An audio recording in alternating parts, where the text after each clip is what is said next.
Finally, Lassangle is giving every gamer what they've always wanted, a big titty goth GF. Hello everyone, Snowbrony of GNA Reviews here, with a spotlight for FGO's #1 mama's girl, Baobhan Sith, aka Tristan. We'll be examining her stats and skills, as well as going over pointers on how to utilize her effectively, and an overall grade comparing her to how she stacks up to the other 4-star servants. So if you're ready to level up your shoe game, then hit that like button, subscribe, and ring my bell so you can catch all of these spotlight videos as they go up, and you can help out the channel. And now, on to Tristan's stats. Tristan has a max HP of 12,127 and a max attack of 9,455, which becomes 8,982 due to her Archer class modifier. Tristan's HP stat is fairly high for an SR Archer, however, her attack is a little below the average. This trend carries over to the general SR pool, where she has a relatively high HP stat for her rarity, but mediocre attack. When it comes to her command cards, Tristan has 4 hits on her quick card, 3 hits on her arts, 3 hits on her buster, and 5 hits on her extra card. She has an NP gain rate of 0.58% and a star rate of 8.19%. Her base NP gain and star generating are both decent despite her low rates, mostly due to her good hit counts. Overall, Tristan has a very balanced stat spread with no particular strengths or weaknesses, which is uncommon for an offensive servant. Taking a look at her skills, Tristan's first skill is Grimokin rank A. This skill increases her own quick card effectiveness for 3 turns between 30 and 40%, depending on level. It also grants herself invincibility for 1 turn and grants evasion to the entire party for 1 attack. And it deals 500 damage to the party as a demerit. Her second skill is Blessed Successor rank EX. This skill applies NP seal and skill seal to all enemies for a single turn, and then charges her NP gauge between 20 and 30% depending on level. And finally, her last skill is Fave Vampirism rank A, which absorbs HP from one enemy, healing Tristan between 2,000 and 3,000. It has between an 80 and 100% chance of draining their NP gauge by 1, and it charges her NP between 20 and 30%, all of these effects depending on level. As for her passives, Tristan has Magic Resistance rank EX, which increases her debuff resist by 25%, Riding rank A, which increases her quick card effectiveness by 10%, and Territory Creation rank A, which increases her arch card effectiveness by 10%. Moving on to her deck and Noble Phantasm, Tristan has a quick arts deck with quick arts buster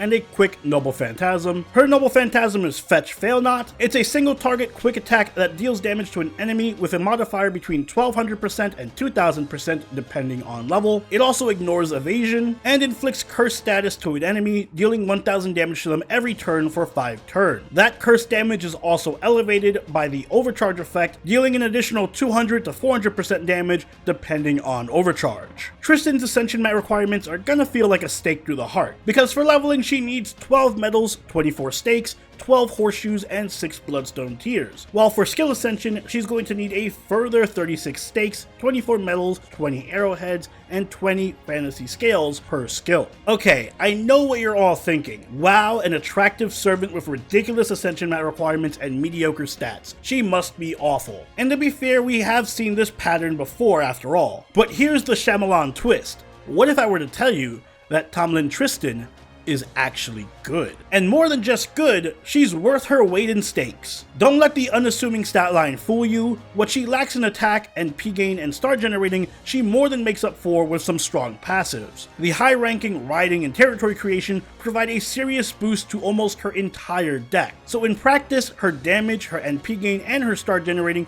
are a lot better than they appear in paper. And that's not all. Her EX Magic Resistance combos nicely with her good HP pool to make her very tanky, especially in boss fights, where she can shake off most debuffs and absorb more damage than the average DPS. And boss fights are Tristan's bread and butter, because much like Melt, her entire kit is built around successfully maneuvering through challenging content. Her first skill, Grimokin, is useful both as a major offensive steroid and as an emergency survival button. It grants Tristan a 40% buff to quick for 3 turns, so essentially a mana burst that trades a little bit of damage for consistency. And this is a great attack buff, especially on Tristan, since her good NP gain and crit capability allows her to NP very frequently, so you'll get multiple NPs off while this skill is up. But even more importantly, defensively, this skill is an even better harp of healing. It grants the entire party evasion for 1 hit, including Tristan herself, and it gives Tristan an additional 1 turn of invincibility. So not only does this skill protect the entire party from an AoE Noble Phantasm, but it grants Tristan 2 forms of protection that last for multiple turns, since the invincibility invincibility will take priority over the evasion. So for example, if the enemy targets Tristan and hits her 3 times, the invincibility will block all of that and she will still keep the evade even into the next turn. This is an extraordinarily powerful defensive tool for the party that also happens to just be tied to a mana burst, so the 500 HP demerit is laughably irrelevant. But Tristan also has another strong defensive tool in her second skill, Blessed Successor. This one inflicts NP seal and skill seal on all enemies and also charges Tristan's NP gauge by 30%. The NP charge is very strong and helps set her up for easy turn 1 NPs so she can get rolling immediately. But the star of the skill is the NP seal. AoE NP seal is very strong in challenge quests, and it's an exceedingly rare skill to have. In many cases, this one skill can buy your team an entire extra turn of survival, which really helps when managing cooldowns or setting up plays. Likewise, the skill seal can also prevent enemies from snowballing and stacking up a bunch of buffs, so it can be situationally useful. Finally, Tristan has yet another defensive utility / NP charge skill in Fey Vampirism. As the name suggests, this is a vampirism skill that drains NP charge from one enemy, steals some of their HP, and also charges Tristan's NP gauge by another 30%. Between this and her second skill, Tristan has a 60% completely unconditional NP charge,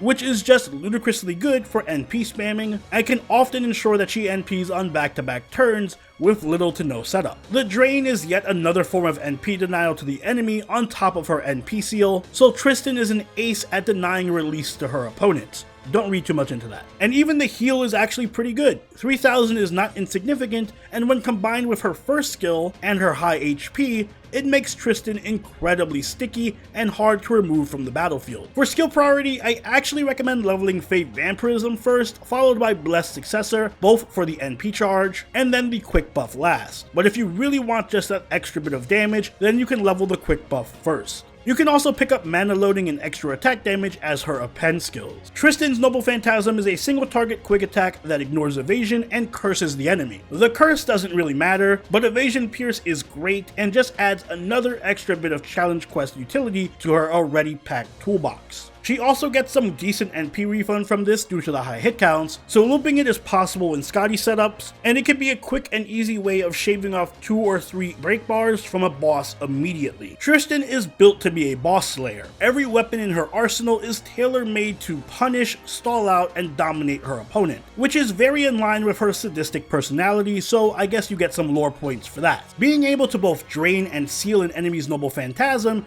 means that she can effectively buy 2 extra turns for your team to survive, and then even when the enemy does finally get their NP off, she can completely nullify it by protecting herself and the team with evasion and invincibility. She's very much the queen of edging. But even offensively, Tristan can inflict lots of pain with an easily spammable NP that pierces one of the most common forms of defense. Like I said earlier, this combination of great defensive utility and relentless attacking feels very similar to Melt, and in fact they play almost identically, although Tristan is a bit more team friendly. The only real major drawback that Tristan suffers from is an over-reliance on debuffing when it comes to things like her NP seal, so she isn't as effective against debuff immune enemies. Tristan's NP damage is also a bit lacking, mostly due to her lack of an NP interlude, but there are ways of overcoming that. The most important thing when it comes to building a team around Tristan is damage buffs. Any support who can bolster her attack and NP damage works wonders for her. Supports like Scotty, Santa Nightingale, Bartholomew, and Wu. Scotty is a no-brainer because she provides the best damage buffs for quick and also incredible NP battery. Nightingale and Bartholomew are excellent free-to-play options, with Nightingale providing great damage buffs and utility, while Bartholomew can set Tristan up as a strong crit DPS. Wu is also a good option against enemies who are weak to debuffs, and her recent buff also makes her a viable crit support too. Tristan's Bond CE is Awkward Gratification.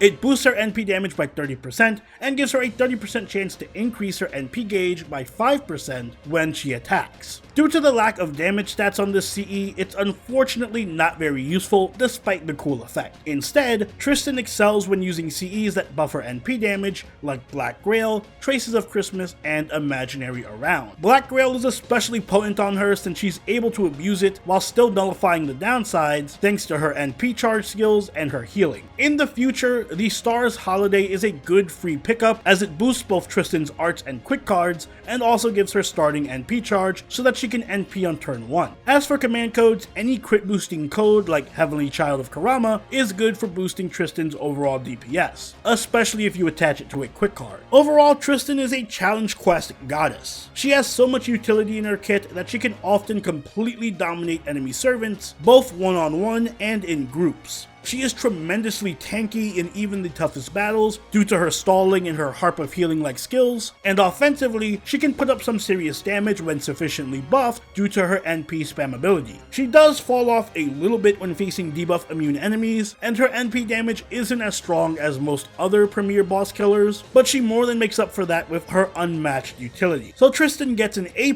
from me. I really do consider her to be the 4-star melt. She's just so incredibly useful for so many story quests and boss fights, and she can trivialize a lot of enemy gimmicks. And as quick supports continue to get better and better, her value will only rise. So if you're lacking a go-to top tier challenge quest servant like Melt or Arjuna Altar, then Tristan is well worth the pickup, especially if you can invest in her NP levels. And those are my thoughts on Fairy Tristan. She's pretty much a secret 5-star as far as I'm concerned, and she's much more than just a constellation prize on Morgan's banner. She's a hidden gem. But what do you think? Let me know in the comments down below, and if you enjoyed this video, don't forget to leave a like and consider subscribing if you really enjoyed the video. Join the party over in our Discord, chill with us on Twitch, and follow us on Twitter, all linked in the description down below, and I'll see you all in the next Servant Spotlight.